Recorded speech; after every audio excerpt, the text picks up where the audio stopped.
د ملي دفاع وزارت مسؤلینو د تیر یو کال لاسته راوړنې او فعالیتونه د حکومت رسنیو مرکز کې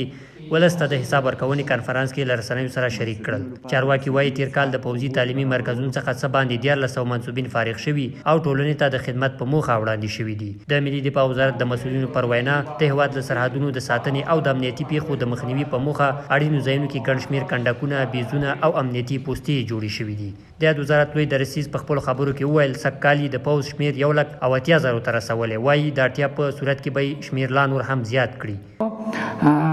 ایخو بارها وضاحت داده شده که ما طبق نیازمندی ها سالانه مرور تشکیلاتی داریم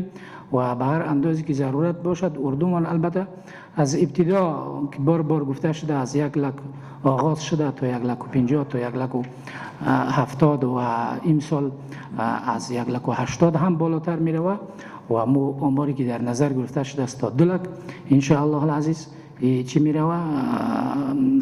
بالا می رود و به هر اندازی که نیازمندی باشد با مو انداز سالانه اضافه میشه و اگر نیازمندی ها کم بود کم میشه. خود نیازمندی ها را دیده و همچنین در قسمت سرحدات البته نیروهایی را مشخص شده لیواهایی که اونجا تعبیه هستند جابجا هستند و در سال پیشرو با او تعداد دیگه چیز اضافه‌ای هم شده در صورت ضرورت از هم اضافه می‌گرده. مسؤلینو همدارس په ټول هیواد کې د امنیت ټینګښت، مالی او تدارکاتي سیستمونو کې د اصلاحاتو راوستل، د پوځ شمیر زیاتول، په شپږو مهمو سندونو بیا کتنې ترخوا د 450 پالیسیو بیا کتنه او جوړونه د یاد وزارت د تیر کال له مهمو لاسته راوړنو څخه یاد کړل. چارواکو همداشان د افغانستان هوایي حریم نقض ته هم اشاره درلوده. دوی خبرداری ورکړ که هر هیواد د افغانستان پر هوایي حریم تیری وکړي چمتو دي او بې ځوابه به یې پرې نږدي. د افغانستان اسلامي امارت او ټول د افغانستان ټول ولس او دا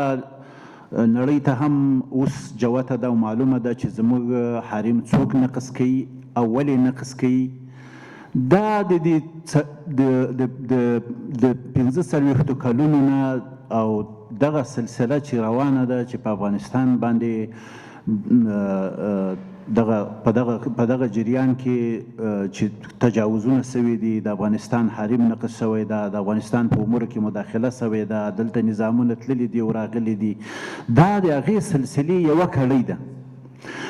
ما مخکې ویل چې د افغانستان اسلامي امارت د خپلې خاورې نه، له خپل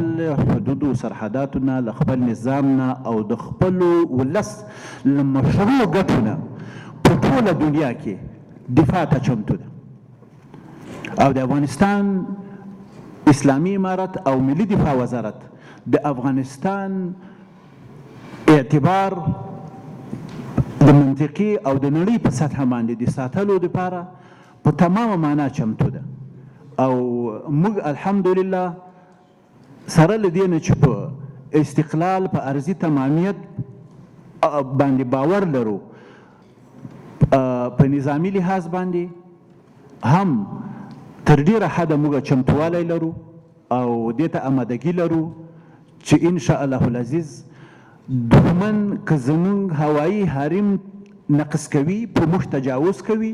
موږ په یو نه یو طریقه باندې هغه ته ضربه واردولی سو چې هغه په دې پوه کړو چې